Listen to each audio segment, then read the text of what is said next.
வணக்கம். பாலோ கொய்யலோவோட ரசவாதி புத்தகத்தை பத்தி இன்னைக்கு கொஞ்சம் ஆழமா பார்க்கலாம். இது வெறும் ஒரு புத்தகம் இல்ல. கண்டிப்பா.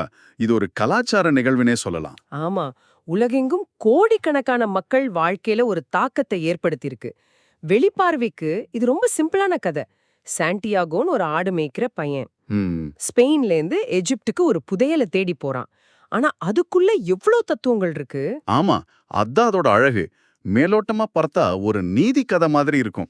ஆனா ஒவ்வொரு முறை படிக்கும் போதும் நம்ம வாழ்க்கையோட ஒவ்வொரு கட்டத்திலயும் அது புதுசா ஒரு அர்த்தம் கொடுக்கும். சரி, இன்னைக்கு அதோட தமிழ் மொழிபெயர்ப்பை வச்சு அதோட மைய கருத்து என்ன, அதோட வெற்றிக்கு பின்னால இருக்கிற அந்த சுவாரஸ்யமான கதை என்ன, அப்புறம் சாண்டியாகோவோட பயணம் நமக்கு என்ன சொல்லுதுன்னு விரிவாக அலசலாம். நிச்சயமா. நாம தத்துவங்களுக்குள்ள போறதுக்கு முன்னாடி இந்த புத்தகத்தோட கதையே ஒரு ரசவாதி கதை மாதிரி தான் இருக்கு. இன்னைக்கு உலகமே கொண்டாடுற இந்த புத்தகம் முதல்ல ஒரு பெரிய தோல்வின்னு சொன்னா நம்புவீங்களா? ஆமா, அதுதான் சுவாரஸ்யமே. பாலோ கொயலோவே அவரோட முன்னுரையில சொல்லியிருப்பார். 1988ல பிரேசில்ல ரிலீஸ் ஆனப்போ முதல் பதிப்பாளர் வெறும் 900 காப்பி தான் போட்டார். ஓஹோ. அதுவும் ஒரு வருஷத்துல விக்கவே இல்ல. 6 மாசம் கழிச்சு அந்த பதிப்பாளர் கான்ட்ராக்டையே கேன்சல் பண்ணிட்டார். அப்படியா? ஒரு எழுத்தாளருக்கு இதை விட பெரிய அவமானம் இருக்க முடியாதே. கரெக்ட். ஒரு கனவு பின்தொடர சொல்ற ஒரு புத்தகம் அதோட ஆசிரியரோட கனவே சிதைக்கிற மாதிரி ஒரு தொடக்கம். இங்கதான் விஷயமே இருக்கு. ஆமா, இங்கதான் கொயலோவே அவரோட ஹீரோ சாண்டியாகோவா மாறுறார். அவர் நம்பிக்கையை விடல, இன்னொரு பதிப்பாளரை தேடி அலைஞ்சார். ம். கடைசியா ஒருத்தர் ஓகே சொல்ல புத்தகம் மெதுவா வாய்மொழி மூலமாவே ஃபேமஸ் ஆக ஆரம்பிச்சது. சொல்லப்போனா அவர் தான் புத்தகத்தோட தத்துவத்தை அவரே வாழ்ந்து காட்ட வேண்டியிருந்தது. அப்போ எப்படி இது உலக அளவுல இவ்ளோ பெரிய ஹிட் ஆச்சு? பில் கிளின்டன், மடோனா இவங்கெல்லாம் பேசினதுக்கு அப்புறமா? அது ஒரு முக்கியமான திருப்புமுனை. ஆனா அதுக்கும் ஒரு பின்னணி இருக்கு. ஒரு அமெரிக்க பதிப்பாளர் இது ஆங்கிலத்துல வெளியிட்டப்போவும் ஆரம்பத்துல பெரிய வரவேற்பு இல்ல. ஓ, அப்போ இல்லையா? இல்ல. ஆனா முன்னாள் அமெரிக்க அதிபர் பில் கிளின்டன் கையில இந்த புத்தகத்தோட ஒரு போட்டோ வந்தது. அதுக்கப்புறம் தான் எல்லாம் மாறுச்சு. ம். மக்தூப்னு புத்தகத்துல ஒரு வார்த்தை வருமே. கரெக்டா சொன்னீங்க. எழுதப்பட்டதுன்னு அர்த்தம். இந்த புத்தகத்தோட வெற்றி சரியான நேரத்துல சரியான ஆட்கள் மூலமா நடக்கணும்னு எழுதப்பட்ட மாதிரி இருந்துச்சு. ரொம்ப அருமை. சரி, இப்ப கதைக்குள்ள போலாம். நம்ம ஹீரோ சாண்டியாகோ ஒரு ஆடு மேய்ப்பவன். ம் அண்டலூசியாவை சேர்ந்தவன். அவனுக்கு ஒரு கனவு வருது. திரும்ப திரும்ப ஒரே கனவு. ஒரு பாழடைஞ்ச சர்ச்ல ஒரு சைக்கமோர் மரத்துக்கு கீழே தூங்கும்போது எகிப்திய பிரமிடுகள்ல அவனுக்காக ஒரு புதையல் காத்திருக்கிறதா கனவு காண்கிறான். ஆமா, இங்கதான் கொயலோ பர்சனல் லெஜெண்டுங்கிற ஒரு முக்கியமான கருத்தை அறிமுகப்படுத்துறாரு. அதோட தமிழ் மொழிபெயர்ப்பு ரொம்ப அழகா இருக்கும். பிறவி நோக்கம். ஆமா, நாகலட்சுமி சண்முகம் ரொம்ப அழகாத தமிழ் படுத்திருப்பாங்க. அதாவது நம்ம ஒவ்வொருத்தருக்கும் இந்த உலகத்துல ஒரு நோக்கம் இருக்கு. அதை நிறைவேற்றது தான் நம்ம கடமை. சாண்டியாகோவோட பிறவி நோக்கம் அந்த புதையல் தான். ஆனா இந்த பிறவி நோக்கம்ங்கிற ஐடியா சிலருக்கு கொஞ்சம் சுமையா தெரியலாம் இல்லையா? எல்லாருக்கும் ஒரே ஒரு பெரிய லட்சியம் இருக்குமா என்ன? இது ஒரு நல்ல கேள்வி. புத்தகம் இதை ஒரு பெரிய புதையல் தேடலா காட்டுது. ஆனா நிஜ வாழ்க்கையில இது ஒரு சின்ன விஷயமா கூட இருக்கலாம். உங்களுக்குள்ள ஒரு ஆழமான ஆசை எது இருக்கோ, எது உங்களை உயிர்ப்போட உணர வைக்குதோ அதுவா?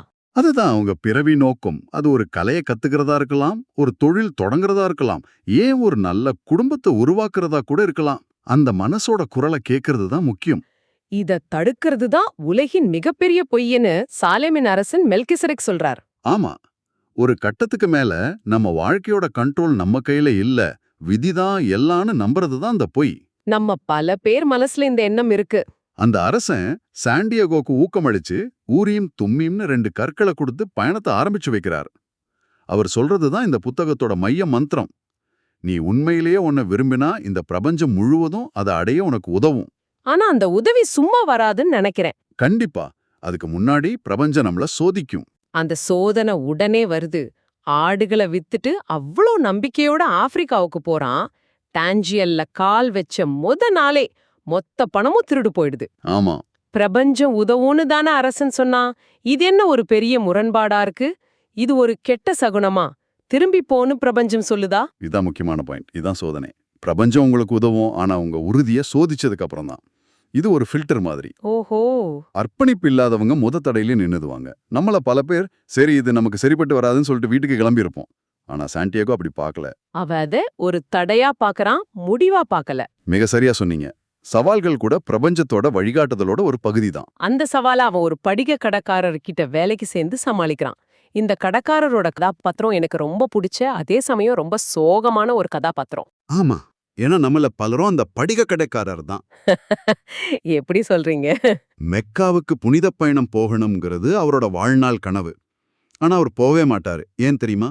ஏன்? ஏன்னா அந்த கனவு தான் அவரை உயிர்ப்போட வச்சிருக்கு. ஒருவேளை மெக்காவுக்கு போயிட்டா அதுக்கப்புறம் வாழறதுக்கு ஒரு நோக்கமே இல்லாம போயிடுமோன்னு ஒரு பயம். அட, தோல்வி பயம் இல்ல, வெற்றி குறித்த பயம். கனவு அடைஞ்சிட்டா ஒரு வெற்றிடம் வந்துடுமோன்னு ஒரு பயம். கரெக்ட். இதுக்கு ஃபியர் ஆஃப் சக்சஸ்னு ஒரு உளவியல் பேர் கூட இருக்கு. அவர் கனவு காண்றதுலயே திருப்தி அடைஞ்சிடுறாரு. ஆனா சாண்டியாகோ அப்படி இல்ல. ஆமா, அவன் அந்த கடையில புது புது ஐடியா கொடுத்து வியாபாரத்தை பெருக்கிறான். ஒரு வருஷத்துல ஸ்பெயினுக்கு திரும்பி போய் முன்ன இருந்ததை விட 2 மடங்கு ஆடுகளை வாங்குற அளவுக்கு பணம் சம்பாதிக்கிறான். இப்ப அவனுக்கு முன்னாடி ஒரு சாய்ஸ் இருக்கு. பாதுகாப்பான பழைய வாழ்க்கைக்கா அல்லது ஆபத்தான கனவை தொடர்வதா?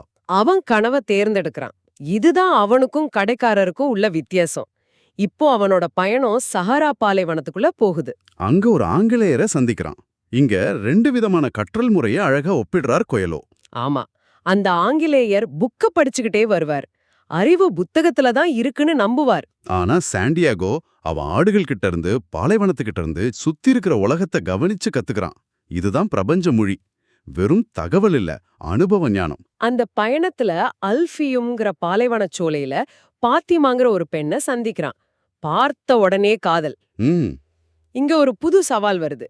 புதையல தேடுறதா இல்ல காதலோட தங்கிறதா? நம்மள் பலரும் தடுமாறுகிற இடம். ஆனா கொயலோ இங்க அன்பை பத்தி ரொம்ப ஆழமா சொல்றார். உண்மையான அன்பு ஒருத்தரோட பிறவி நோக்கத்துக்கு தடையா இருக்காது, அதுக்கு துணையா தான் இருக்கும். பாத்திமாவே அவன பயணத்தை தொடர சொல்வா. ஆமா, நான் உனக்காக காத்திருப்பேன்னு சொல்றா. இது அன்போட ஒரு சுயநலமில்லாத வடிவத்தை காட்டுது. அதே பாலைவனச் சோலையில தான் அவர் 2 பருந்துகள் சண்டை போடுறத பார்த்து ஒரு தாக்குதல் நடக்க போகுதுன்னு கணிக்கிறான். ஆமா, அவனோட எச்சரிக்கையால அந்த தாக்குதல் தடுக்கப்படுது. அப்போதான் அவனுக்கு ரசவாதியோட அறிமுகம் கிடைக்குது. ரசவாதி, அவர்தான் உண்மையான வழிகாட்டி. அவர் சாண்டியாகோவுக்கு புத்தக அறிவை கொடுக்கல. அவனுக்குள்ள இருக்கிற திறமைய, அந்த சகுனங்களை படிக்கிற திறனை அவனே கண்டுபிடிக்க உதவுறார். உன் இதயம் எங்க இருக்கோ அங்கதான் உன் புதையலும் இருக்கும்னு சொல்வார். ஆமா, ரொம்ப ஆழமான வரி அது. ரசவாதியோட பயணத்தை தொடரும் போதுதான் கதையோட உச்சகட்ட சோதனை வருது. ஒரு பழங்குடியினர் அவங்கள பிடிச்சிடுறாங்க. அப்போ ரசவாதி, இந்த பையன் ஒரு மந்திரவாதி, இவனால தன்னையே காத்தா மாத்திக்க முடியும்னு சொல்லிடுவார். 3 நாள்ல நிரூபிக்கணும், இல்லனா 2 பேரு உயிருக்கும் ஆபத்து. இந்த இடம் கொஞ்சம் குழப்பமா இருக்கும். அவன் எப்படி தன்னை காத்தா மாத்திக்கிறான்? இது ஒரு நேரடியான மேஜிக் இல்ல, இது ஒரு ஆழமான உருவகம்.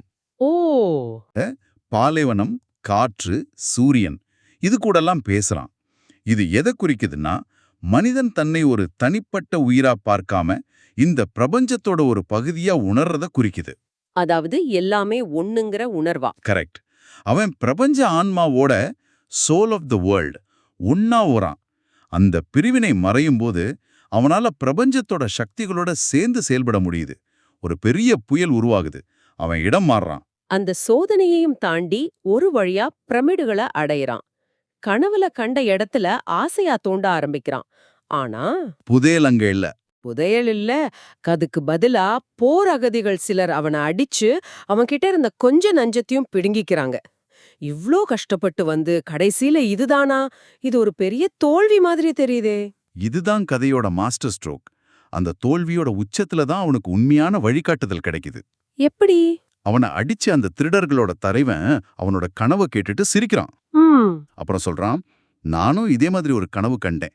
ஸ்பெயின்ல ஒரு பாலடைஞ்ச சர்ச்ல ஒரு சைக்கமோர் மரத்தோட வேருக்கடியில புதையல் இருக்குன்னு கனவு கண்டேன். ஆனா உன்ன மாதிரி ஒரு கனவுக்காக நான் பாலைவனத்தையெல்லாம் கடக்கிற முட்டாளி இல்லைன்னு சொல்றான்.